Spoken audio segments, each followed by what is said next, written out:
Rumah panggung kayu ini, yang saya bangun dengan keringat dan cinta, kini terasa seperti peti mati yang terlalu lapang. 75 tahun. Angka itu bukan lagi usia, melainkan beban sunyi yang menindih bahu.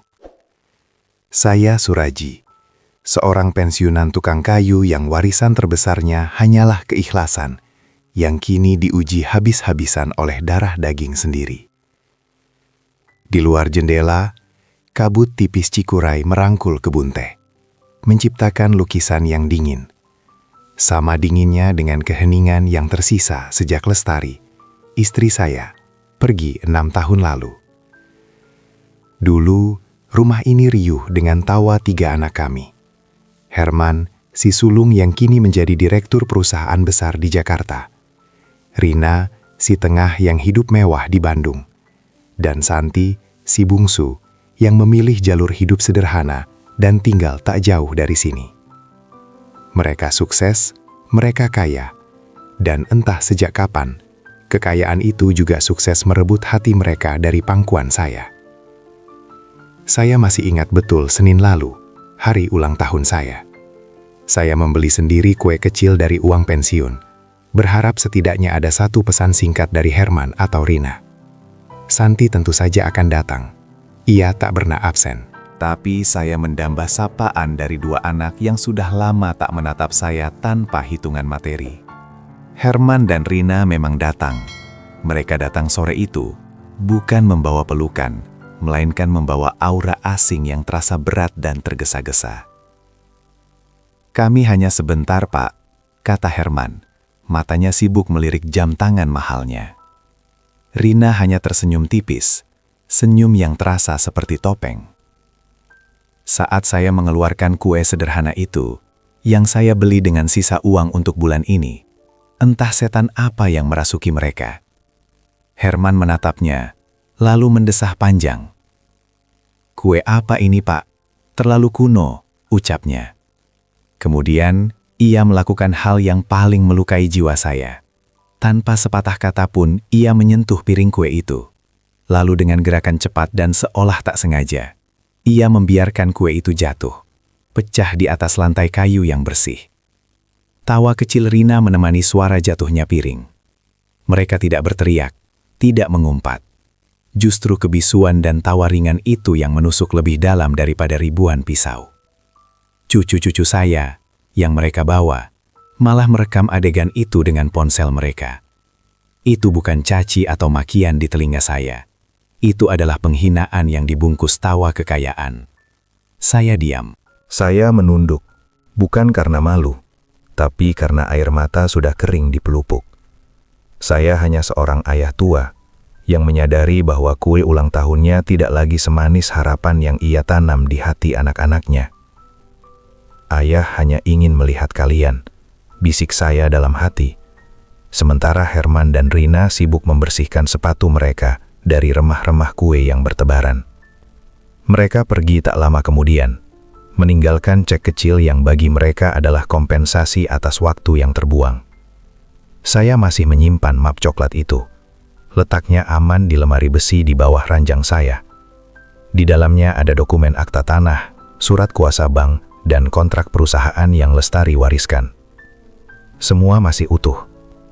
Lestari dulu selalu berpesan, "Jangan serahkan semuanya sekaligus, Bang. Tunggu mereka belajar menghargai." Kata-kata itu kini terasa seperti mantra pelindung yang rapuh. Saya tahu, suatu hari nanti map ini akan terbuka. Dan saat itu terjadi, saya takut. Ini bukan hanya tentang membagi harta. Ini akan menjadi ujian terakhir. Ujian yang akan membuktikan, benarkah sisa hati anak-anak saya sudah mati, atau masih ada setitik cahaya yang bisa saya sentuh. Malam ini, radio kecil kembali mengalunkan sholawat. Saya memejamkan mata, memeluk keheningan yang tersisa. Berharap dalam mimpi, saya bisa kembali menjadi ayah dari 3 anak yang mencintai saya lebih dari sekadar warisan. Tapi saat terjaga, saya tahu, kebahagiaan itu hanyalah kenangan yang takkan kembali. Hanya hampa yang setia menemani di rumah panggung sepi ini. Pagi itu, Suara jangkrik yang semalam menjadi satu-satunya kawan, kini diganti dering telepon yang memecah kesunyian. Layar ponsel menunjukkan nama Herman, anak sulung saya. Jantung saya selalu berdetak lebih cepat setiap kali ia menelepon, bukan karena rindu, melainkan antisipasi akan kekecewaan. "Halo Pak, apa kabar?" Suaranya terdengar lembut, terlalu lembut. Itu adalah sinyal bahaya. Saya menjawab dengan hati-hati. Sejurus kemudian, pertanyaan itu meluncur, dibungkus dalam bahasa basa-basi yang dingin dan terukur. "Ayah, soal tanah lestari di Garut, yang dulu pernah kita bicarakan, apa statusnya sudah aman?" Jangan sampai aset itu terlantarkan, apalagi kalau Bapak sudah tua begini, nanti repot mengurusnya. Tanah lestari, begitulah mereka menyebutnya. Bukan warisan ibu, bukan tanah yang ibu titipkan, tapi tanah lestari. Seolah lestari adalah entitas bisnis yang terpisah. Di telinga saya, kata-kata itu terdengar seperti gerbang tol yang menuntut pembayaran cepat. Herman tidak menanyakan apakah demam saya sudah turun, atau apakah saya sudah makan. Ia hanya menanyakan status aset. "Semua masih aman, Man," jawab saya, berusaha menjaga nada suara tetap datar. "Biar ayah yang urus." "Baik, Pak. Hanya mengingatkan, jangan sampai hak kami tertunda ya. Itu hak kami, hasil kerja keras kami juga," balas Herman, yang entah bagaimana memutarbalikkan fakta hingga harta peninggalan ibunya seolah-olah adalah hasil keringatnya sendiri. Panggilan itu ditutup dengan janji-janji kosong tentang kunjungan yang tak pernah terrealisasi. Saya meletakkan ponsel, merasakan energi saya terkuras habis. Seolah-olah telepon itu bukan saluran komunikasi, melainkan sedotan yang menyedot kebahagiaan. Tak lama setelah itu, Rina menelpon. Pola yang sama, ritme yang sama. Setelah beberapa pertanyaan umum yang dipaksakan, ia langsung menyentuh inti. "Kami butuh modal tambahan untuk proyek baru, Pak. Bisakah warisan itu segera dicairkan? Bukankah seharusnya ayah mendukung kami, anak-anak yang berjuang di kota besar?" Mereka menyebut diri mereka berjuang. Mereka tidak sadar, perjuangan yang sesungguhnya adalah perjuangan saya. Berjuang untuk menjaga api kasih sayang di rumah ini agar tidak padam. Berjuang untuk melihat anak-anak saya kembali menjadi manusia yang utuh. Di tengah kegelapan yang disisakan oleh Herman dan Rina, takdir selalu mengirimkan secercah cahaya. Sore menjelang. Pintu rumah kayu yang selalu terbuka ini, meski seringnya hanya dilalui oleh sepi, tiba-tiba digerakkan oleh tangan lembut Santi. Di tangannya ada rantang berisi sayur lodeh dan ikan asin. "Ayah," sapanya, suaranya sehangat aroma masakan itu. Ia tidak datang dengan mobil mewah, tidak pula dengan pakaian sutra, hanya dengan kesederhanaan yang merangkul. Ia tak pernah bertanya soal tanah lestari. Ia tidak pernah melirik lemari besi di bawah ranjang. Ia hanya fokus pada hal-hal yang benar-benar penting bagi seorang ayah tua. Apakah Suraji sudah minum obat? Apakah Suraji sudah makan siang? Apakah Suraji kedinginan? "Kenapa ayah terlihat pucat?" tanyanya. Matanya yang teduh memancarkan kekhawatiran yang murni.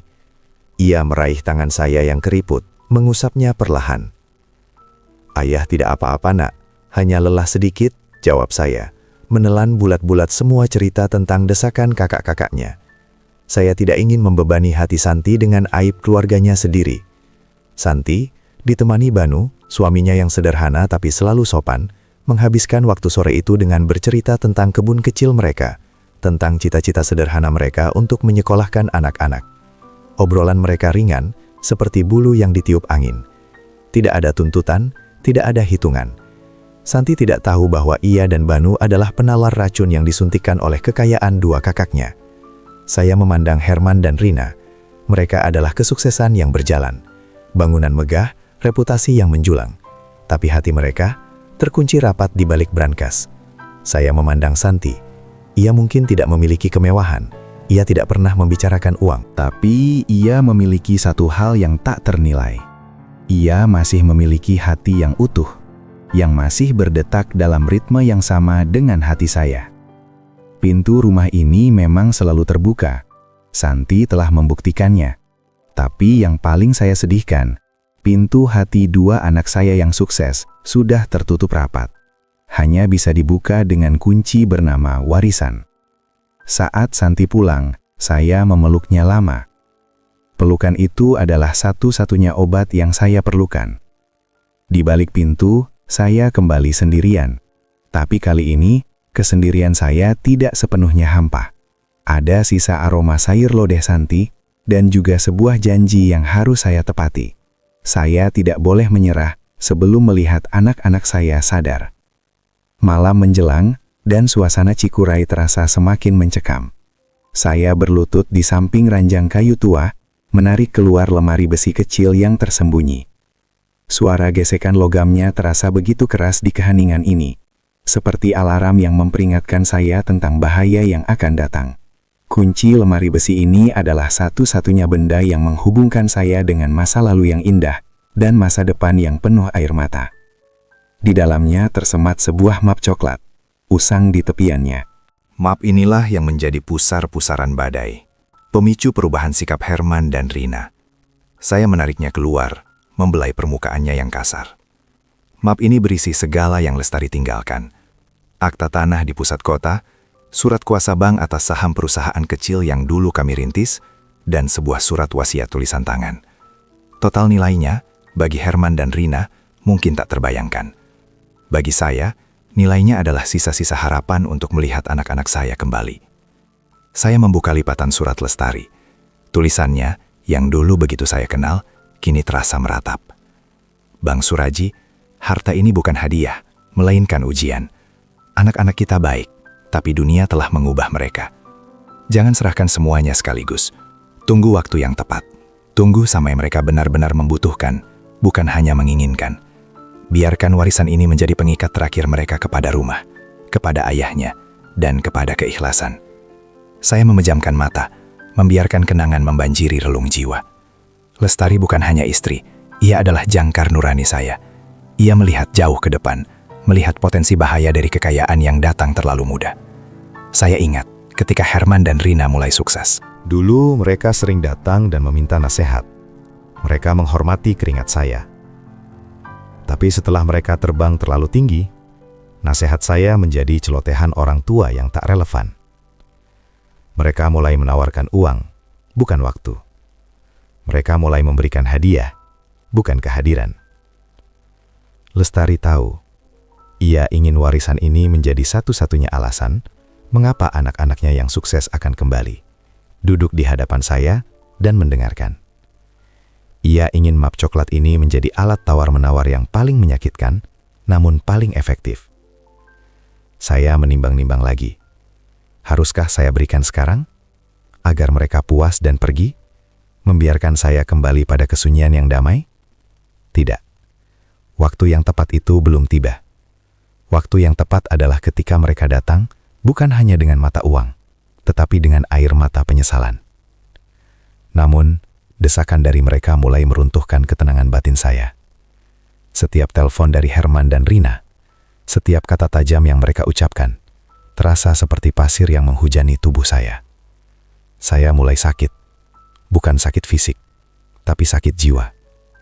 Warisan ini, alih-alih menjadi pengikat, justru menjadi pemisah. Saya meletakkan kembali map coklat itu, menguncinya dengan hati-hati. Ini bukan harta yang saya jaga, melainkan sebuah amanah. Amanah terakhir dari Lestari. Saya memutuskan untuk bertahan. Saya harus kuat. Saya akan menahan badai ini, meskipun saya tahu menahan badai dari anak sendiri adalah pengorbanan yang paling mahal. Saya akan menunggu sampai anak-anak saya tidak lagi melihat saya sebagai Suraji yang menyebalkan, melainkan sebagai ayah yang tulus. Saat saya membaringkan diri, teringat sebuah janji yang saya buat pada Lestari. Janji untuk melindungi warisan yang sesungguhnya, hati yang baik. Jika harta itu bisa menghancurkan hati mereka, lebih baik harta itu saya hancurkan terlebih dahulu. Map coklat ini bukan hanya aset, ia adalah bom waktu yang sebentar lagi akan meledak di tengah-tengah keluarga kami. Saya harus bersiap. Kehidupan saya di rumah panggung ini adalah rutinitas yang monoton, diselingi harapan yang rapuh. Hingga pada suatu Selasa, tukang pos datang membawa amplop tebal berlogo bank dan kantor notaris ternama. Amplop itu terasa dingin di tangan saya, seperti bongkahan es yang siap mencair dan menenggelamkan saya. Di dalamnya, surat peringatan. Bunyinya formal, dingin, tanpa ampun. Ada perubahan regulasi baru mengenai aset almarhumah Lestari yang harus segera diselesaikan administrasinya dalam waktu 2 minggu, atau aset itu akan dibekukan oleh negara. Waktu. Kata itu mencambuk saya dengan keras. 2 minggu. Map coklat itu harus segera dibuka. Ujian yang selama ini saya tunda, kini didesak oleh birokrasi yang tidak mengenal belas kasihan. Saya tidak bisa lagi menunggu sampai Herman dan Rina menunjukkan penyesalan yang tulus. Rasa panik menyergap. Saya tahu, ini adalah pembuka tirai drama yang paling menyakitkan. Saya meraih ponsel. Jari saya bergetar saat menghubungi Herman. "Man, ada masalah dengan warisan Lestari. Harus segera diurus dalam 2 minggu. Ayah minta kalian berdua datang besok pagi. Ini mendesak." Suara di seberang sana, yang biasanya dingin, tiba-tiba menjadi penuh perhatian. 2 minggu? Kenapa terburu-buru, Pak? Baiklah, kami akan datang. Besok pagi, jangan khawatir, kami akan atur semuanya. Lalu Rina. Ketika saya menyampaikan berita yang sama, ia bahkan tidak menanyakan apa masalahnya. Fokusnya hanya pada kata kunci, harus segera diurus. Jangan sampai aset itu hilang, Pak. Ayah harus pastikan semua dokumen aman. Besok pagi kami akan datang. Tunggu kami, katanya. Penuh antusiasme yang bagi saya terasa menjijikkan. Antusiasme mereka bukan untuk membantu saya, ayah mereka yang tua dan rentan. Antusiasme itu adalah untuk harta yang sebentar lagi akan mereka genggam. Malam itu, saya tidak bisa tidur. Saya duduk di kursi goyang, memandangi langit-langit yang sering menjadi saksi bisu tawa Lestari. Saya merasa gagal menahan badai, gagal mendidik anak-anak agar mereka menghargai waktu yang saya berikan, bukan hanya uang yang saya simpan. Saya sempat berpikir untuk menelpon Santi, tapi saya urungkan. Santi tidak perlu tahu tentang urusan birokrasi yang kotor ini. Ia hanya perlu tahu bahwa ayahnya mencintainya. Warisan terbesar untuk Santi haruslah berupa keikhlasan saya, bukan sekumpulan kertas berharga. Saya membuka map coklat itu lagi. Saya menyusun dokumen, memisahkannya dengan hati-hati. Saya membuat daftar aset, tanah A, tanah B, saham C, dan rumah panggung ini. Dalam keheningan, saya berjanji, ya, Herman dan Rina akan mendapatkan apa yang mereka tuntut. Mereka akan mendapatkan harta. Tapi sebelum itu, mereka harus melalui sisa-sisa hati saya yang sudah hancur ini. Saya akan berikan, tapi saya akan pastikan mereka akan mendapatkan pelajaran yang lebih berharga dari semua kekayaan itu. Besok pagi, tirai akan dibuka, dan saya, Suraji, sang ayah tua yang kini hanya sebatas pemegang kunci brankas, harus bersiap menghadapi pertunjukan sandiwara dari anak-anak saya sendiri. Pagi yang seharusnya menjadi saksi pertemuan bisnis yang formal berubah menjadi kunjungan malam yang penuh sandiwara. Herman dan Rina datang lebih awal, tiba di Cikuray saat senja baru saja melukis jingga yang palsu di langit. Mereka membawa sekantung besar makanan mewah dari kota. Aroma masakan mahal itu memenuhi rumah panggung saya. "Ayah, kami bawakan makanan kesukaan ayah," kata Herman, menyajikan hidangan itu dengan senyum yang dipaksakan hingga urat lehernya menegang. Rina memeluk saya, pelukan yang terasa longgar dan penuh perhitungan. "Ayah pasti lelah mengurus semua ini sendirian," ucap Rina, memijat bahu saya, tapi matanya sibuk memindai ruangan. Saya tahu permainan ini adalah kunjungan palsu. Tujuannya bukan untuk merawat, melainkan untuk mencari petunjuk. Mereka tidak peduli dengan perut saya. Mereka hanya peduli dengan map coklat. "Ayah sudah makan. Kalian saja yang makan," jawab saya, mundur perlahan, menjaga jarak. Saya duduk di kursi goyang, melihat mereka berakting sebagai anak yang berbakti. Mereka mulai mengobrol, topiknya berkeliling di sekitar aset, renovasi rumah, investasi, dan masa depan. Herman berkeliling, memuji ukiran pada tiang rumah panggung, tapi jari-jarinya menyentuh dinding seolah mencari celah rahasia. "Rumah ini indah sekali, Pak. Peninggalan yang tak ternilai," kata Herman. Namun ada suaranya menyiratkan bahwa peninggalan itu seharusnya sudah diuangkan. Rina bahkan masuk ke kamar saya dengan dalih ingin mengganti spray. Jantung saya berdebar. Di bawah ranjang itu, map coklat tersembunyi. "Spray ini sudah usang, Pak. Biar Rina ganti yang baru," katanya, sambil tangannya meraba-raba area di bawah ranjang, seolah sedang mencari kantong debu yang berharga. Saya harus bertindak. Saya batuk keras. Tidak perlu, nak. Ayah nyaman dengan spray ini. Itu kenangan dari ibumu. Rina menarik tangannya. Ekspresi kecewa melintas sekilas di wajahnya, secepat kilat. Saat makan malam, mereka kembali melancarkan serangan psikologis. Mereka berbicara tentang pengorbanan mereka di kota besar, betapa mereka membutuhkan modal untuk masa depan cucu-cucu ayah. Kami berhak atas warisan itu, Pak. Kami adalah anak-anak yang sukses. Kami tahu bagaimana cara memutarnya menjadi berkali lipat. Kalau di tangan ayah, nanti hanya diam saja, tidak produktif, kata Herman. Tanpa menyadari bahwa kata-kata tidak produktif itu menghantam harga diri saya sebagai seorang pensiunan. Saya membalas dengan keheningan. Keheningan saya adalah benteng terakhir. Mereka pergi larut malam setelah gagal menemukan apapun. Pelukan terakhir mereka terasa seperti jepitan buaya, hanya untuk memastikan saya tidak kabur membawa harta mereka. Setelah mereka menghilang di telan kabut, saya merangkak ke bawah ranjang. Map coklat itu masih di sana, saya menariknya keluar, memeluknya erat. Warisan ini telah menjadi racun yang mengubah anak-anak saya menjadi aktor licik.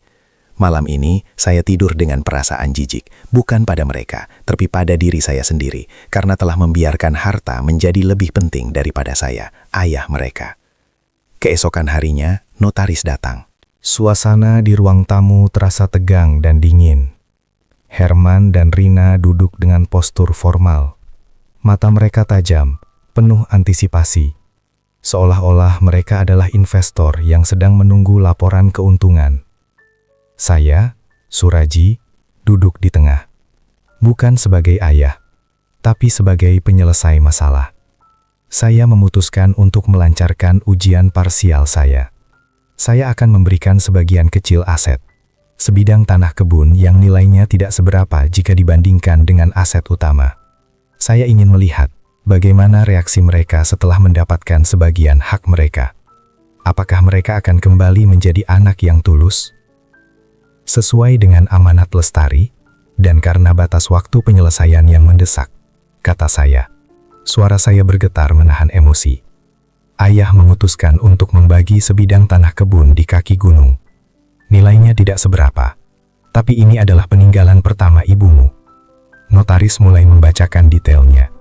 Herman dan Rina saling berpandangan, kebingungan, lalu kekecewaan yang kentara. Selesai pembacaan, Rina tidak bisa menahan diri. Senyum palsunya hilang tak berbekas. Hanya ini, Pak. Kebun yang bahkan hasilnya tidak seberapa. Kami datang jauh-jauh dari Jakarta dan Bandung hanya untuk sebidang kebun. Tuntutannya meluncur tajam, tanpa berusaha menyembunyikan rasa jijiknya. Herman menambahkan dengan nada yang lebih terstruktur, namun sama menusuknya. Ayah, kami tahu aset Lestari jauh lebih banyak dari ini. Ini tidak adil. Kami butuh modal besar, bukan kebun untuk menanam singkong. Kata-kata mereka yang diucapkan di hadapan notaris menunjukkan dengan jelas, warisan bukan tentang kenangan, warisan adalah tentang nilai moneter. Mereka bahkan tidak mengucapkan terima kasih. Ujian saya, ternyata, telah gagal total. Saya melihat ke dalam mata mereka. Di sana, saya hanya menemukan kalkulasi, bukan kasih sayang. Saya melihat keegoisan yang dibungkus dengan arogansi kekayaan mereka. Tanah ini adalah permulaan, jawab saya, berusaha keras agar suara saya tidak pecah. Sisanya, kalian akan dapatkan setelah kalian membuktikan bahwa kalian masih ingat bagaimana cara menghargai ayah kalian. Jawaban itu hanya memancing kemarahan tersembunyi. Mereka berdebat dengan notaris tentang legalitas dan waktu. Mereka mengabaikan keberadaan saya. Saya, Suraji, seolah-olah hanya sebuah perabot tua di ruangan itu. Tidak penting, tidak relevan. Mereka pergi dengan tergesa-gesa, bahkan tanpa pamit dengan layak. Pintu dibanting, dan suara mobil mewah mereka menghilang cepat, meninggalkan saya sendirian dengan notaris yang canggung. Mereka anak-anak yang sukses, Pak Suraji, ucap notaris itu, mencoba menghibur. Mereka sukses di dunia, nak, jawab saya, sambil menatap pecahan kue ulang tahun yang pernah jatuh di lantai itu. Tapi mereka gagal di rumah. Kini saya tahu, tidak ada lagi keraguan. Mereka telah memilih jalan mereka. Dan saya, sebagai seorang ayah, harus memainkan peran terakhir saya. Membiarkan mereka mengambil apa yang mereka inginkan. Dengan harapan, itu akan membuat mereka sadar betapa mahalnya harga sebuah keikhlasan. Setelah ujian warisan parsial itu, topeng Herman dan Rina benar-benar terlepas. Tidak ada lagi senyum palsu, tidak ada lagi basa-basi makanan mewah.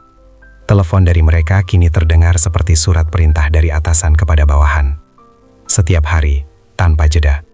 Ayah, kami butuh kepastian. Kapan sisa aset itu dibagikan? Ayah tidak bisa menahan hak kami seperti ini. Itu melanggar hukum, ujar Herman. Suaranya dipenuhi ancaman yang tersirat. Hukum. Mereka menggunakan kata-kata hukum, kata-kata bisnis, untuk menghantam hati ayah mereka sendiri. Mereka tidak lagi berbicara tentang keluarga, melainkan tentang pasal dan klausal. Rina bahkan lebih menusuk. Kami curiga ayah sengaja menunda-nunda. Mungkin ayah ingin mengambil alih semuanya, lalu memberikannya pada Santi yang tidak punya apa-apa. Kami yang berjuang keras, yang berhak mendapatkan warisan Lestari. Santi. Nama anak bungsu saya itu diucapkan dengan nada merendahkan, seolah kemiskinan Santi adalah aib yang membuat ia tidak layak mendapatkan apapun. Dan bagi mereka, perjuangan mereka di kota besar adalah alasan pembenar untuk mengambil alih segalanya. Saya mencoba menenangkan mereka. Ayah hanya ingin kalian sabar. Lestari berpesan, semua akan diberikan pada waktu yang tepat. Waktu yang tepat itu sekarang, Pak Tua, potong Rina, tanpa sengaja menggunakan panggilan yang dulu pernah dilontarkan Herman saat menghina kue ulang tahun saya. Setiap kata mereka adalah cambuk yang merobek. Saya merasa harga diri saya terinjak-injak di hadapan keagungan kantor mereka, di bawah sepatu-sepatu mahal mereka. Saya tahu mereka sukses besar karena didikan saya, karena modal awal yang Lestari dan saya berikan. Tapi mereka kini menggunakan kesuksesan itu sebagai senjata untuk menghina sumbernya. Saya menjadi sering sakit kepala, tekanan darah saya naik. Bukan karena fisik saya menua, tapi karena tekanan batin yang tiada henti. Saya mulai takut mengangkat telepon. Setiap deringnya adalah lonceng penderitaan. Saya mulai menulis di buku catatan harian, semua keluhan, semua kepedihan. Saya tulis agar saya tidak meledak di hadapan mereka. Saya tidak ingin melawan api dengan api. Saya ingin melawan keegoisan dengan keikhlasan yang tulus. Hari ini aku tahu harga diriku. Harga diriku tak lebih mahal daripada sebidang kebun kecil yang kuberikan. Mereka rela menukar kehormatan seorang ayah dengan kepastian harta. Ya Tuhan, kuatkan hatiku. Jika ini adalah jalan yang harus kupilih agar mereka belajar, maka aku akan menjalaninya. Saya merasa terisolasi, terperangkap di rumah panggung sendiri. Saya mulai merindukan Santi, tapi saya takut jika Santi datang, ia akan menjadi sasaran kemarahan Herman dan Rina. Saya harus membuat sebuah pertimbangan, sebuah keputusan yang akan mengubah permainan ini. Saya harus segera membagikan sisa warisan, bukan untuk menyenangkan mereka, tapi untuk mengakhiri siksaan ini. Namun, pembagian itu haruslah membawa pesan yang jelas, sebuah pukulan telak yang membuat mereka sadar. Mereka meminta aset, saya akan berikan, tapi mereka tidak akan pernah mendapatkan ketenangan hati dari saya, kecuali mereka meminta maaf. Dan sampai saat ini, permintaan maaf itu terasa seperti harapan yang mustahil. Di tengah badai tuntutan dan hinaan yang tak henti dari Herman dan Rina, ada satu jangkar yang menahan kapal jiwa saya agar tidak karam. Santi. Santi datang siang itu, tanpa pemberitahuan. Ia hanya datang. Ia datang bukan dengan pertanyaan tentang akta atau saham, melainkan dengan aroma pepes ikan buatan tangannya. "Ayah, makan ya. Santi buat pepes ikan kesukaan ayah," katanya. Matanya memancarkan ketenangan yang tak saya temukan di mata anak-anak saya yang lain. Ia melihat wajah saya yang tegang, garis-garis kelelahan di sekitar mata saya. Ia tidak bertanya apa-apa. Ia hanya tahu bahwa ada yang salah. "Ayah, istirahat saja," bisiknya lembut. Lalu ia menarik kursi, duduk di sebelah saya, dan mulai menyuapi saya perlahan. Pepes ikan itu terasa lebih lezat daripada hidangan mewah yang pernah Herman dan Rina bawa. Di suapan itu, ada kasih sayang yang tulus. Ada pengorbanan waktu yang nyata. Banu, menantu saya, suami Santi, juga ikut datang. Ia seorang pekerja serabutan yang hidupnya sederhana, tapi ia memiliki kekayaan yang tak ternilai, rasa hormat. "Maaf Pak, saya tadi telat," kata Banu. Lalu tanpa diminta, ia meraih baskom air hangat dan mulai memijat kaki saya yang sering kesemutan. Ia tidak pernah meminta pekerjaan. Ia tidak pernah mengeluh tentang nasibnya. Ia hanya memijat, membiarkan saya bercerita tentang kebun atau tentang masa lalu. "Banu iri dengan Bapak," katanya sambil tersenyum tulus. "Bapak punya pengalaman hidup yang kaya. Itu lebih berharga daripada uang. Anak-anak saya sering saya ajak ke sini, agar mereka tahu bagaimana kakeknya berjuang." Kata-katanya menampar saya. Saya, di mata dua anak saya yang sukses, adalah Pak Tua yang tidak produktif. Di mata Banu, saya adalah kakek yang kaya pengalaman. Santi dan Banu adalah gambaran tentang apa yang hilang dari Herman dan Rina, kemampuan untuk melihat nilai di luar materi. Mereka melihat saya sebagai ayah, sebagai mertua, sebagai manusia. Mereka tidak tahu bahwa map coklat berisi harta itu tersembunyi tidak jauh dari tempat mereka duduk. Dan yang paling penting, mereka tidak pernah tertarik untuk mencarinya. Saya merasa lega sekaligus sedih. Lega karena masih ada satu anak yang memiliki hati yang utuh. Sedih karena dua lainnya yang seharusnya menjadi pilar keluarga, justru menjadi penghancurnya. Saya memandangi wajah Santi. Saya tahu ia juga hidup susah. Tapi ia tidak pernah mengeluh, tidak pernah menuntut. Ia bahkan pernah menolak tawaran uang dari Rina dengan alasan, "Kami masih bisa bekerja, Kak. Ayah lebih butuh perhatian daripada uang." Inilah perbedaan hakiki. Herman dan Rina melihat saya sebagai jembatan menuju kekayaan. Santi melihat saya sebagai sumber kehidupan dan kebahagiaan. Sore itu, saya merasa jantung saya kembali berdetak dalam ritme yang normal. Ketenangan yang Santi berikan adalah penawar terkuat atas racun keserakahan yang ditebarkan saudara-saudaranya. Saya berjanji pada diri sendiri, keikhlasan Santi tidak akan pernah saya sia-siakan. Setelah beberapa kali kunjungan Santi, yang selalu berhasil mengembalikan semangat saya, Rina mulai mencium adanya gangguan pada strateginya. Ia tahu, selama saya terhubung dengan Santi, hatinya tidak akan pernah luluh, dan saya akan tetap keras kepala menahan warisan. Maka, Rina melancarkan manuver yang paling menyakitkan. Ia menciptakan jebakan sunyi. Suatu pagi, telepon rumah saya mati. Saya mencoba ponsel, sinyalnya mendadak hilang, padahal sebelumnya tidak pernah ada masalah. Saya mencoba menghubungi Santi, tapi ponsel saya tidak bisa terhubung. Saya mencoba menghubungi Herman, suaranya jernih. "Ada apa, Pak? Telepon ayah rusak ya?" "Jangan khawatir, Rina sudah pasang sambungan khusus untuk kami. Jadi kalau kami hubungi ayah, pasti terhubung," kata Herman, dalam nada yang dibuat seolah-olah sedang membantu. Saya baru menyadari. Rina yang datang beberapa hari lalu dengan dalih memperbaiki jaringan, ternyata telah memutus semua saluran komunikasi saya, kecuali sambungan yang ia dan Herman kontrol. Saya terisolasi. Santi tidak bisa menghubungi saya, dan saya tidak bisa menghubunginya. Kesunyian yang dulu saya peluk sebagai kedamaian, kini berubah menjadi tembok penjara. Saya merasa tercekik. Saya adalah seorang ayah tua yang dijadikan sandera di rumahnya sendiri. Hari-hari berikutnya, Herman dan Rina menelpon silih berganti. Intensitasnya meningkat. Mereka berbicara tentang kesehatan saya, tentang kondisi rumah. Tapi di balik itu, mereka sedang memonitor pergerakan saya. Mereka tahu, tanpa Santi, saya akan merasa lebih lemah dan lebih mudah menyerah. "Ayah harusnya bersyukur, kami sangat perhatian dengan ayah," kata Rina, suaranya penuh kepuasan. Ia tidak sadar bahwa perhatiannya itu terasa seperti borgol emas yang dingin. Saya duduk di ambang jendela, memandang jauh ke arah jalan setapak yang biasa Santi lalui. Saya merindukan tawanya, aroma pepes ikannya. Saya mencoba berjalan ke warung terdekat untuk menelpon, Tapi tubuh saya terlalu lemah karena tekanan batin yang tiada henti.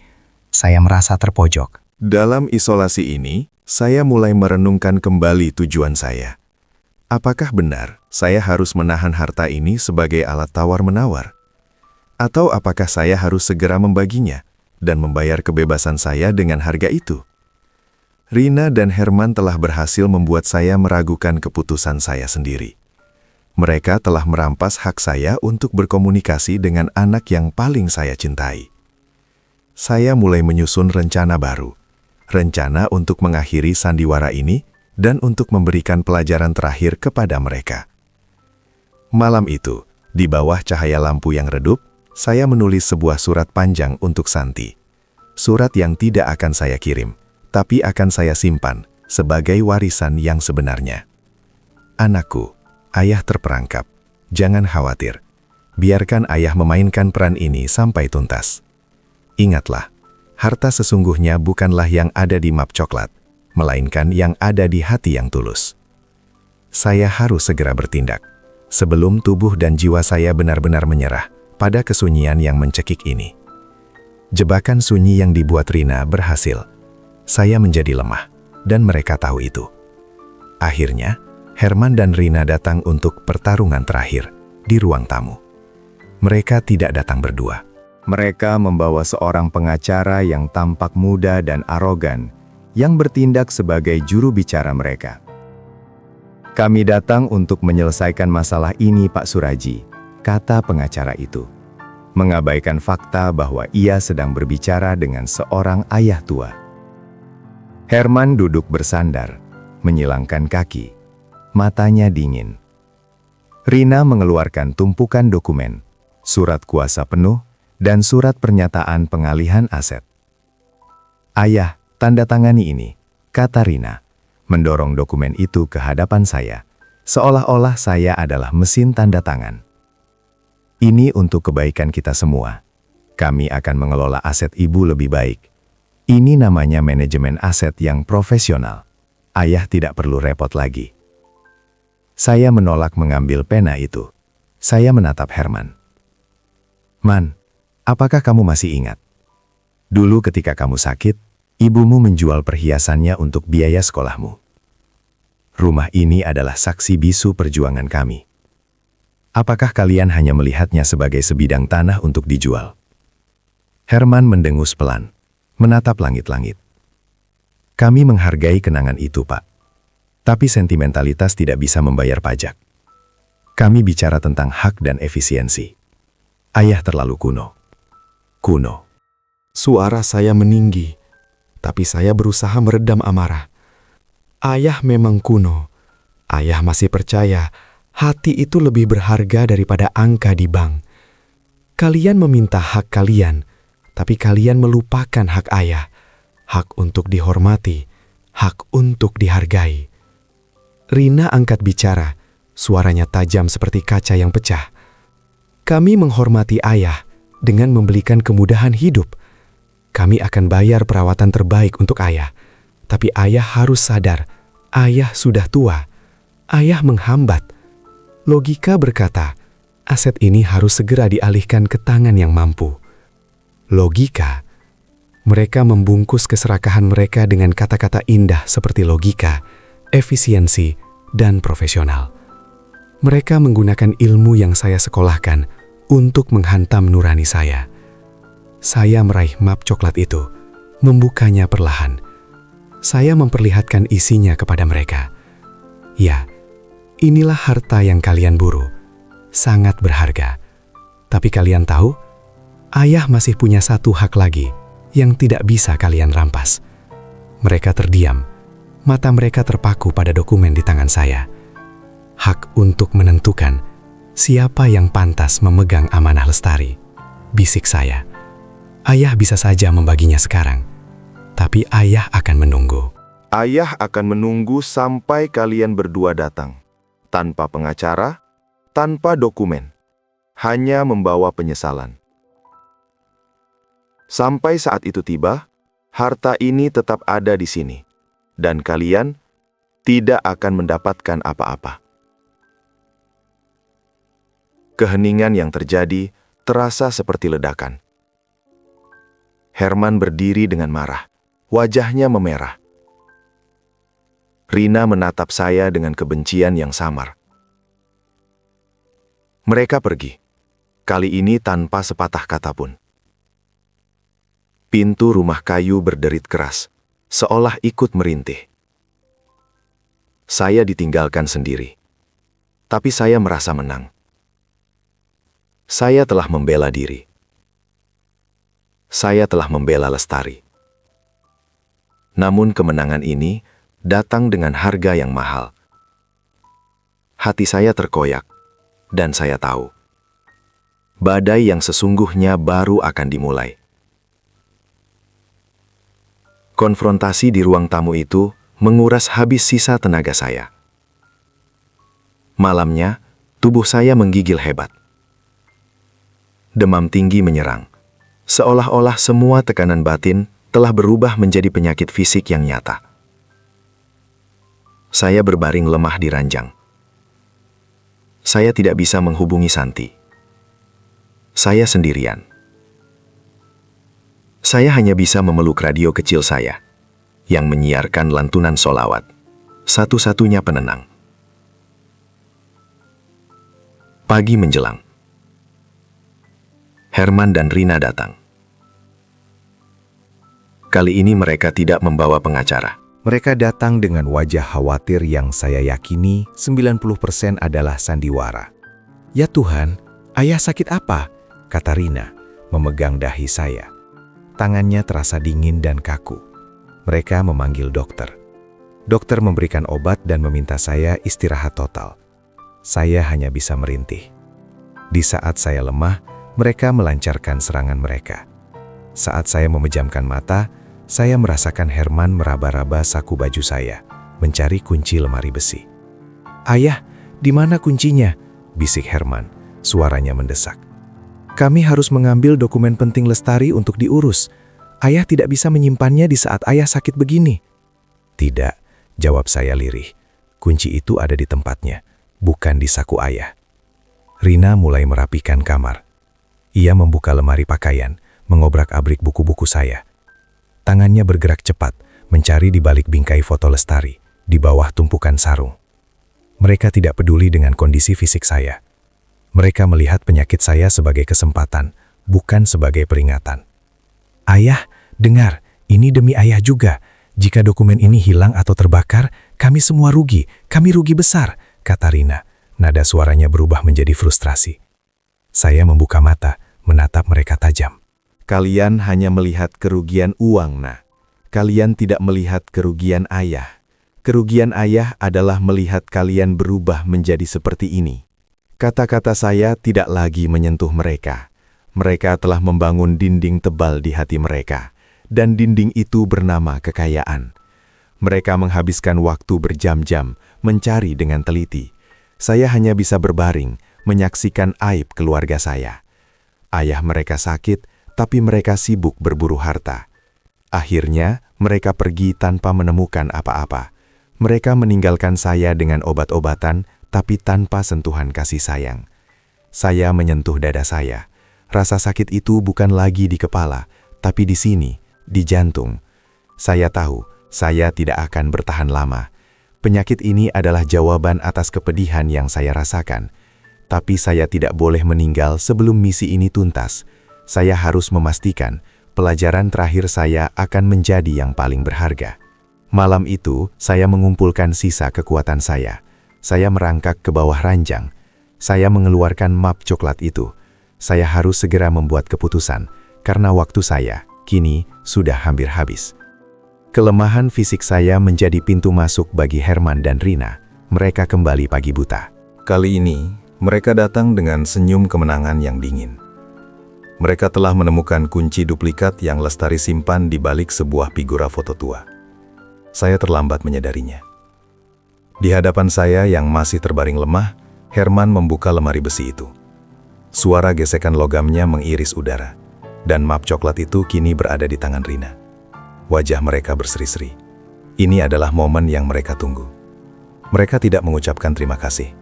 Mereka tidak meminta maaf karena telah menggeledah kamar saya saat saya sakit.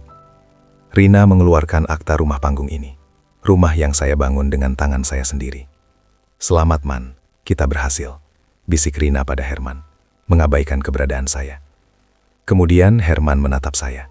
Mata dinginnya menusuk. Ayah, kami sudah putuskan. Rumah ini akan kami jual. Letaknya strategis. Terlalu besar untuk ayah yang hanya hidup sendiri. Katanya. Suaranya penuh arogansi. Ayah, akan tinggal di mana? Tanya saya.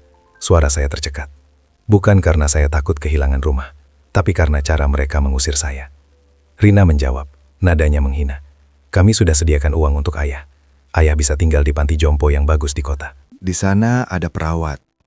Ayah tidak perlu repot lagi. Rumah ini terlalu besar untuk kenangan Pak Tua. Kami butuh asetnya untuk bisnis. Pak Tua, kata itu menghantam saya lebih keras daripada pukulan fisik. Ini adalah puncak perendahan. Mereka tidak hanya merampas harta, mereka merampas harga diri saya sebagai seorang ayah dan sebagai seorang manusia. Mereka mengusir saya dari rumah yang lestari dan saya bangun, olah-olah saya adalah sampah yang harus dibuang. Saya tidak menangis. Air mata saya sudah mengering. Saya hanya merasakan sesuatu di dalam diri saya yang putus. Ikatan batin yang selama ini saya pertahankan dengan susah payah, kini terlepas. Saya menatap Herman dan Rina. Mereka berdiri di sana, di samping ranjang saya, memegang dokumen kekayaan, tapi terlihat miskin secara jiwa. Ambillah, bisik saya. Suara saya sangat pelan, tapi menusuk. Ambillah semua yang kalian inginkan, tapi ingat, yang kalian ambil bukan hanya harta lestari. Yang kalian ambil adalah rasa hormat ayah. Dan itu tidak akan pernah bisa kalian kembalikan dengan uang. Mereka tidak peduli. Mereka sudah mendapatkan apa yang mereka mau. Mereka membereskan dokumen, meninggalkan saya di ranjang. Kami akan segera mengurus penggusuran, Pak. Bersiaplah, kata Herman. Sebelum mereka beranjak pergi, membawa map coklat itu. Saya ditinggalkan. Terbaring di rumah panggung yang sebentar lagi bukan lagi milik saya. Saya merasa ringan, teramat ringan. Karena kini, beban harapan telah terlepas. Misi saya berubah. Saya tidak lagi perlu mendidik mereka. Saya hanya perlu pergi. Pergi untuk menemukan ketenangan sejati. Setelah Herman dan Rina pergi membawa harta, rumah ini terasa kosong. Bahkan lebih kosong daripada sebelumnya. Saya mengumpulkan sisa kekuatan, bangkit dari ranjang, merasakan sisa-sisa demam masih melekat. Saat saya berjalan tertatih-tatih menuju dapur untuk mengambil air, terdengar suara mobil berhenti di depan rumah. Bukan mobil mewah. Itu mobil usang Santi dan Banu. Santi akhirnya berhasil datang. Ia pasti merasa khawatir karena telepon yang tidak pernah terangkat. Ia masuk dengan tergesa-gesa. Matanya memancarkan ketakutan. Ayah, kenapa telepon tidak diangkat? Santi khawatir. Kalimatnya terhenti. Ia melihat saya yang berdiri dengan wajah pucat. Ia melihat ada yang berbeda. Ia melihat keheningan yang mencekik.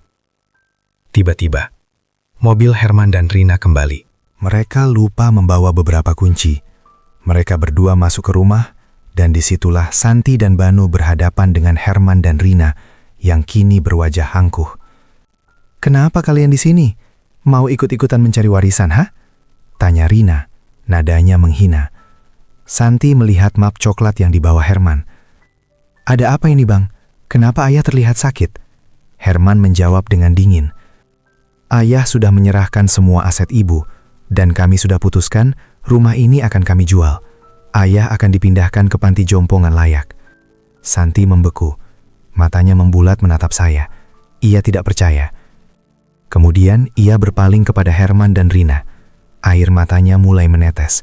Bukan air mata marah, tapi air mata kepedihan. "Kenapa kalian tega, Kak?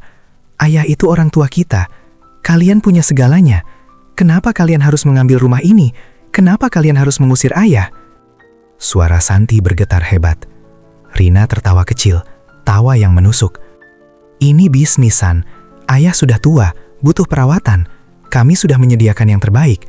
Daripada di sini, sendirian, menyusahkan kami. Santi maju, berlutut di hadapan Herman dan Rina. Kumohon Kak, ambil saja semua aset lainnya, tapi tinggalkan rumah ini untuk ayah. Biarkan aku yang merawat ayah di sini. Aku tidak butuh uang kalian. Aku hanya butuh ayah tetap di rumah ini. Itu adalah pemandangan yang menghancurkan jiwa. Anak yang tidak punya apa-apa, berlutut memohon demi kehormatan ayahnya. Herman menatap Santi dengan iba yang palsu. Kau dan suamimu yang miskin tidak mampu mengurus ayah. Kami yang kaya yang berhak mengambil keputusan. Jangan ikut campur. Santi bangkit. Wajahnya kini merah karena amarah suci. Kalian mengambil harta, tapi kalian kehilangan ayah. Kalian adalah orang-orang paling miskin yang pernah aku lihat, karena kalian kehilangan hati kalian. Konfrontasi itu tidak berlanjut. Herman dan Rina yang merasa terganggu oleh drama yang tak perlu, segera pergi, membawa semua dokumen yang tersisa. Santi memeluk saya. Pelukan itu adalah pelukan perpisahan. Maaf ya, Santi datang terlambat, bisiknya di telinga saya. Tidak nak, jawab saya, menahan tangis. Kamu datang tepat pada waktunya. Kamu datang untuk melihat keikhlasan ayah yang terakhir. Setelah kepergian Santi yang menangis, saya tahu bahwa pertunjukan sudah berakhir. Pintu yang dibanting oleh Herman dan Rina dan tangisan pilu Santi adalah tanda bahwa peran saya sebagai ayah yang menahan warisan telah tuntas. Santi mendesak saya untuk tinggal bersamanya, tapi saya menolak. Saya tidak ingin menjadi beban, dan saya tidak ingin melihat Herman dan Rina datang ke rumah Santi untuk menuntut apapun. Malam itu, saya kembali ke lemari besi. Map coklat itu kosong, tapi saya memiliki satu dokumen terakhir yang tersisa. Surat wasiat terakhir saya. Saya menulis ulang wasiat itu dengan tangan gemetar, di bawah cahaya lampu minyak yang redup. Saya mengubah semua isi wasiat Lestari, yang kini berada di tangan Herman dan Rina. Saya memberikan sebagian kecil sisa uang tunai dan deposito saya kepada Herman dan Rina, sebagai hak mereka, dan sebagai penutup kisah harta. Jumlahnya tidak seberapa, hanya cukup untuk mereka merasa puas secara hukum. Namun untuk aset terbesar, saham perusahaan yang Lestari rintis dan beberapa rekening lainnya, saya menuliskan nama Santi, bukan sebagai warisan, melainkan sebagai penjaga amanah dengan klausul yang tegas. Aset itu harus digunakan untuk amal dan membantu orang-orang miskin. Saya tahu, hanya Santi yang bisa menjalankan amanah ini dengan tulus.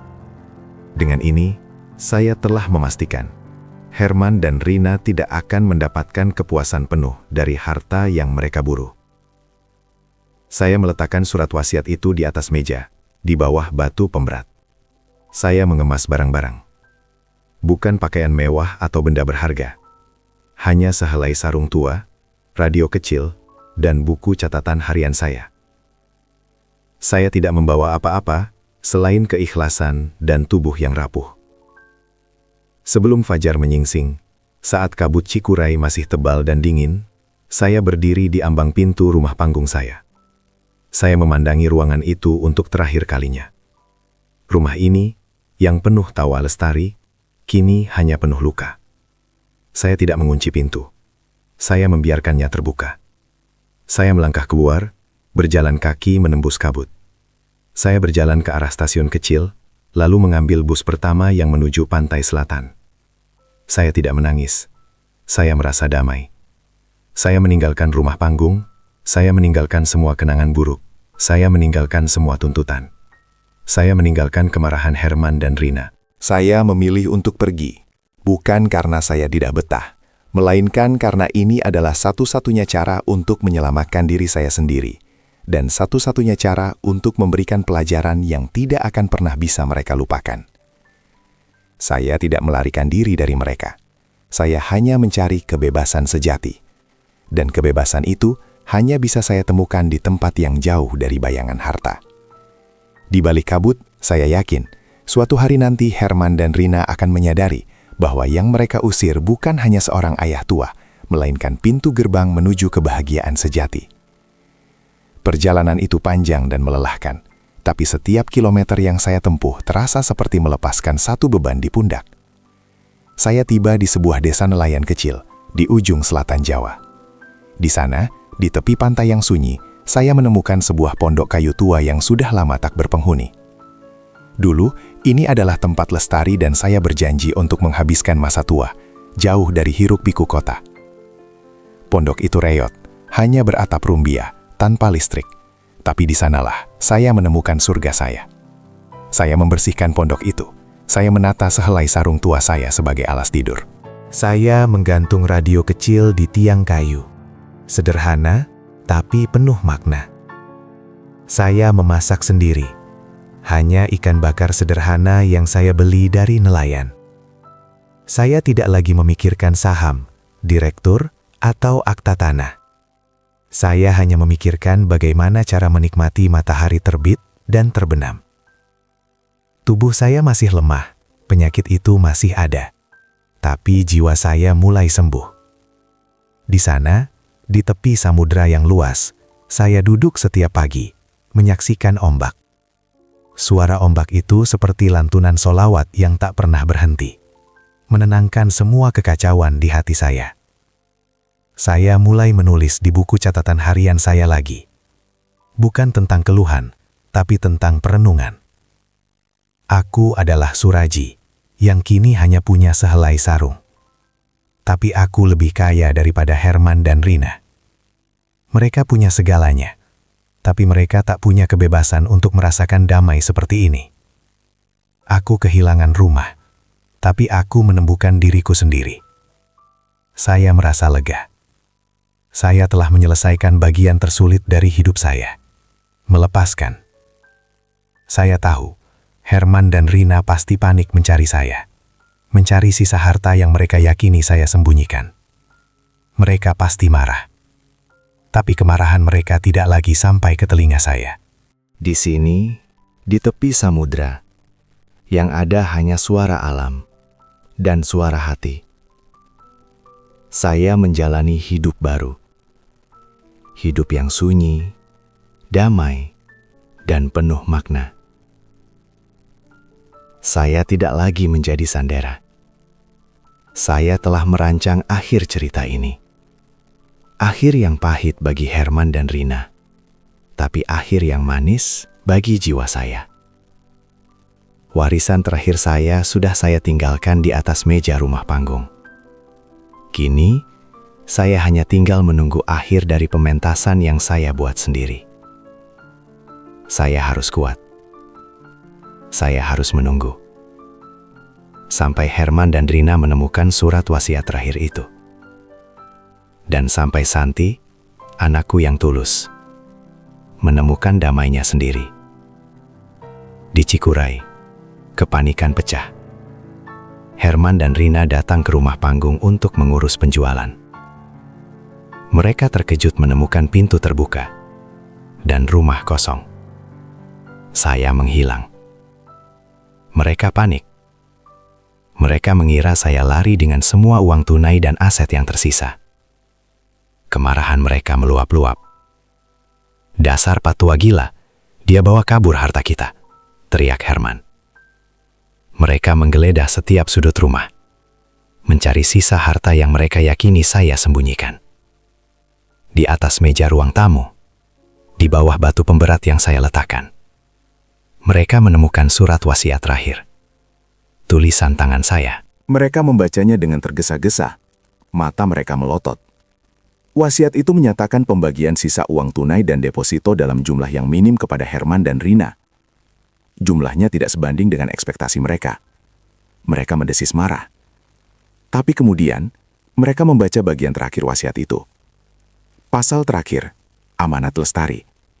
Seluruh saham perusahaan XYZ dan rekening investasi B tidak diwariskan sebagai kepemilikan, melainkan diserahkan sepenuhnya kepada anak bungsu saya, Santi, sebagai penjaga amanah, trustee. Dengan klausul tegas, semua hasil keuntungan harus digunakan untuk mendirikan yayasan kesejahteraan sosial atas nama Suraji dan Lestari, dan tidak boleh diambil sepeser pun untuk kepentingan pribadi. Tugas Santi adalah memastikan harta ini menjadi berkah bagi orang lain, bukan menjadi laknat. Seketika, rumah itu menjadi sunyi. Herman dan Rina terperangah. Mereka tidak mendapatkan harta utama. Harta itu kini berada di tangan Santi bukan sebagai kekayaan, tapi sebagai tanggung jawab sosial. Kemarahan mereka berganti menjadi kebingungan dan sedikit rasa malu yang samar. Ayah mereka yang mereka anggap kuno dan menghambat telah mengalahkan mereka dengan sebuah gerakan yang elegan dan tak terduga. Ini tidak adil, ayah sengaja melakukan ini untuk menghukum kita, teriak Rina. Herman yang lebih rasional memegang kepalanya. Ini legal, Rin. Dia memberikannya sebagai amanah. Kita tidak bisa menggugatnya. Kita hanya mendapatkan sisa-sisa. Mereka menyadari mereka telah mengambil rumah panggung, sebidang tanah, dan sedikit uang, tapi mereka telah kehilangan aset terbesar. Dan yang paling menyakitkan, aset itu kini dipegang oleh Santi, anak yang mereka hina. Mereka juga menyadari, jika mereka ingin mendapatkan sedikit rasa hormat dari masyarakat, mereka harus bekerja sama dengan Santi di yayasan itu. Mereka mulai mencari saya, bukan untuk warisan, tapi untuk menuntut penjelasan. Mereka menelepon Santi, menuntutnya menyerahkan amanah itu. Santi menolak dengan ketenangan yang saya ajarkan. Di tepi pantai, saya merasakan kedamaian ini.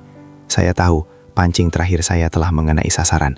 Herman dan Rina kini dipaksa berhadapan dengan konsekuensi dari keserakahan mereka dan dipaksa berhadapan dengan keikhlasan Santi. Misi saya belum tuntas sepenuhnya, tapi saya yakin saya telah memberikan pelajaran yang paling berharga. Di pondok kecil ini, waktu berjalan lambat, seolah menghormati sisa-sisa hidup saya. Saya tahu tubuh saya semakin lemah, saya batuk semakin sering, nafas saya terasa berat, tapi hati saya terasa semakin ringan. Saya telah mendengar kabar dari kejauhan. Santi telah menerima amanah itu, dan Herman serta Rina sedang berdebat sengit, menyalahkan satu sama lain atas hilangnya aset utama. Mereka mencari saya kemana-mana, tapi tidak pernah terfikir untuk mencari saya di pondok reyot ini. Mereka selalu mencari saya di tempat-tempat mewah. Saya tersenyum. Mereka masih tidak mengerti. Sore itu saya duduk di pasir pantai, memandang matahari yang perlahan tenggelam, mewarnai samudera dengan emas dan ungu. Ini adalah pemandangan paling indah yang pernah saya lihat. Saya mengeluarkan radio kecil saya, menyalakannya. Lantunan solawat mengalun lembut, bercampur dengan suara ombak. Saya memejamkan mata, membiarkan semua kenangan datang. Lestari tertawa, Santi belajar merangkak. Herman dan Rina kecil memeluk saya. Semua kenangan manis itu kini menghapus semua luka. Saya teringat kata-kata Lestari, tunggu sampai mereka belajar menghargai. Mereka mungkin belum belajar menghargai sepenuhnya, tapi mereka telah belajar tentang konsekuensi. Mereka telah belajar bahwa ada sesuatu yang lebih besar dari uang. Mereka terpaksa berhadapan dengan hati nurani mereka sendiri yang kini diwakili oleh amanah yang dipegang Santi. Saya merasa sangat lelah.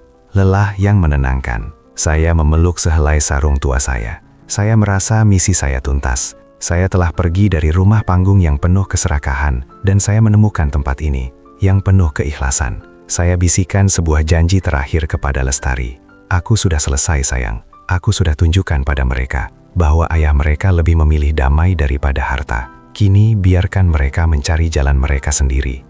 Napas saya semakin pendek. Matahari telah tenggelam sepenuhnya. Gelap mulai merangkul. Saya menutup mata, mendengarkan selawat yang semakin pelan. Saya tersenyum, senyum yang damai. Di pangkuan ombak yang tenang, jantung saya yang lelah akhirnya berhenti berdetak. Suraji, sang ayah, telah memilih akhir yang sunyi dan tulus. Sebuah set ending yang penuh makna. Sebuah pengorbanan terakhir seorang ayah untuk anak-anaknya. Saya pergi, membawa serta keikhlasan saya, tanpa meninggalkan setitik pun kemarahan. Suraji ditemukan beberapa hari kemudian oleh Santi dan Banu. Petunjuknya ada di dalam surat wasiat terakhir. Ada kalimat samar yang mengarahkan Santi pada kenangan masa kecil mereka di pantai. Saat Santi dan Banu tiba di pondok itu, air mata Santi pecah. Ayahnya terbaring damai, hanya ditemani sehelai sarung dan radio kecil yang sudah kehabisan baterai.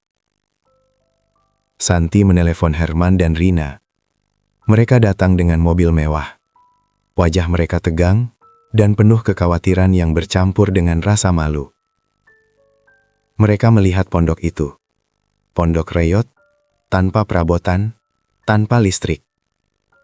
Sebuah kontras yang menusuk. Ayah meninggal di tempat seperti ini, bisik Rina. Suaranya hampir tidak terdengar. Herman masuk ke dalam pondok, mencium bau garam laut dan kayu tua. Ia melihat sehelai sarung yang rapi terlipat, dan buku catatan harian Suraji. Di halaman terakhir buku itu tertulis, "Aku pergi bukan karena tidak betah, tapi karena aku ingin kalian tahu bahwa ayah bisa hidup tanpa harta." Tapi ayah tidak bisa hidup jika harus melihat kalian kehilangan hati. Herman jatuh terduduk. Air matanya menetes. Air mata yang sudah lama kering, kini menetes di lantai pondok yang kotor. Ini adalah air mata penyesalan yang terlambat. Rina melihat ke sekeliling. Ia melihat betapa sederhananya akhir hidup ayahnya. Ia melihat kemewahan yang ia tawarkan. Ternyata ditolak mentah-mentah oleh keikhlasan Suraji. Mereka menyadari, mereka tidak hanya kehilangan warisan uang, mereka kehilangan waktu, mereka kehilangan sentuhan, dan yang paling parah, mereka kehilangan kesempatan untuk meminta maaf. Ayah pergi tanpa ada yang mendampingi. Lirih Rina menyentuh tiang pondok. Santi mendekati Herman dan Rina. Matanya sembab, tapi suaranya kuat.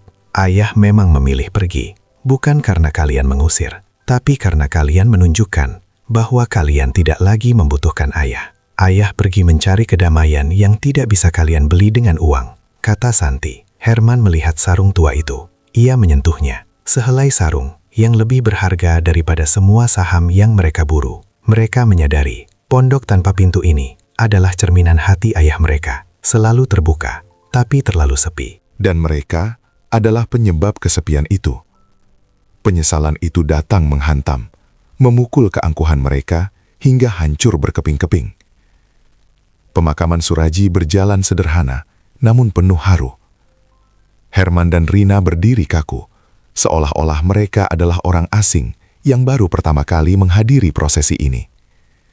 Mereka tidak lagi berbicara tentang bisnis, mereka hanya bicara tentang penyesalan. Setelah pemakaman, Santi mengambil peran sebagai penjaga amanah sesuai wasiat ayah. Herman dan Rina mencoba bernegosiasi. "Tolong San, batalkan saja yayasan itu. Uangnya bagi saja. Kami akan berikan porsi lebih untukmu," pinta Herman. Santi menatap mata kakaknya. "Ayah tahu, kalian akan bilang begini. Tapi ini adalah amanah lestari. Dan ini adalah pelajaran terakhir ayah untuk kita." Santi mendirikan Yayasan Kesejahteraan Suraji dan Lestari. Ia menggunakan semua aset itu, tidak sepeser pun untuk kepentingan pribadinya. Ia mendirikan panti asuhan kecil yang diberi nama Rumah Panggung Suraji, sebagai pengingat akan kesederhanaan. Suatu sore, Herman datang ke rumah Santi. Ia tidak membawa uang, tidak membawa hadiah, ia hanya membawa dirinya. "San, aku minta maaf," katanya, suaranya pecah. Aku benar-benar menyesal. Aku buta. Aku buta karena uang.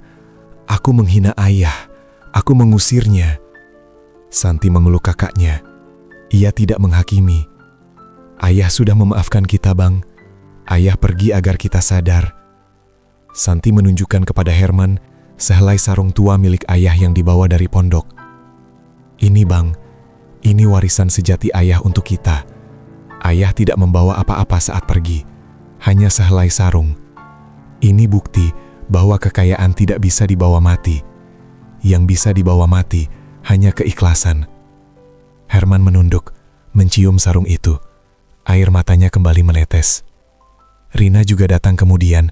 Ia menawarkan diri untuk menjadi donatur utama yayasan. Ia tidak lagi meminta aset. Ia meminta kesempatan untuk berbuat baik. Santi menyambut mereka. Kita tidak bisa mengembalikan ayah, tapi kita bisa meneruskan keikhlasan ayah. Kita bisa mengubah warisan ini dari racun menjadi obat. Mereka menyadari, harta yang ayah Suraji berikan kepada Santi ternyata adalah cara terakhirnya untuk menyentuh hati mereka. Ia memaksa mereka untuk berbuat baik, menggunakan nama mereka di yayasan, sehingga mereka harus membersihkan dosa-dosa mereka dengan tangan mereka sendiri. Ayah Suraji, bahkan di akhir hayatnya, masih menjadi guru terbaik bagi anak-anaknya. Tahun berganti, rumah panggung di Cikuray tidak jadi dijual. Herman dan Rina, yang kini telah berubah, sepakat menjadikannya rumah kenangan. Mereka sering mengunjungi rumah itu. Mereka merawatnya dengan tangan mereka sendiri. Mereka duduk di ruang tamu yang dulu menjadi saksi bisu perdebatan mereka, dan kini mereka hanya diam, merenungkan kesalahan. Mereka berdua aktif di Yayasan Suraji dan Lestari, membantu Santi dengan tulus. Mereka belajar untuk menghargai setiap rupiah, bukan sebagai kekayaan, melainkan sebagai alat untuk membantu sesama. Mereka akhirnya mengerti, warisan terbesar Lestari dan Suraji bukanlah saham atau tanah, melainkan karakter yang kuat, hati yang rendah hati, dan kemampuan untuk menghargai perjuangan orang lain. Mereka telah melewati masa-masa sulit. Mereka telah kehilangan ayah, tapi mereka menemukan kembali diri mereka sendiri. Di pondok tanpa pintu di tepi pantai, Santi dan Banu sering datang. Mereka merawat pondok itu, menjadikannya monumen keikhlasan. Di sana, di antara debur ombak, sehelai sarung tua milik Suraji dibingkai dengan rapi. Itu adalah pengingat bahwa harta bisa datang dan pergi, tapi keikhlasan seorang ayah akan kekal abadi. Aku pergi, anak-anakku. Aku meninggalkan kalian di tengah badai, karena aku tahu hanya badai yang bisa mencabut akar-akar keserakahan. Aku mati sendirian, agar kalian belajar apa artinya kehilangan sejati. Kini, dari tempatku yang tenang ini, aku melihat kalian. Aku melihat Herman menunduk di depan anak-anak panti asuhan. Aku melihat Rina menyentuh tiang rumah panggung dengan air mata penyesalan. Aku melihat Santi, anakku yang tulus, terus menyebarkan kebaikan. Tujuanku tuntas. Aku tidak berhasil membuat kalian kaya raya di dunia, tapi aku berhasil membuat kalian kaya raya di hati. Rumah panggung di Cikuray kini bukan lagi rumah penuh tuntutan, tapi tempat di mana kasih sayang berakar. Dan itu sudah cukup bagiku. Damailah anak-anakku. Kalian telah kembali ke pelukan keikhlasan. Dan itu adalah warisan yang paling lestari dan ayah impikan.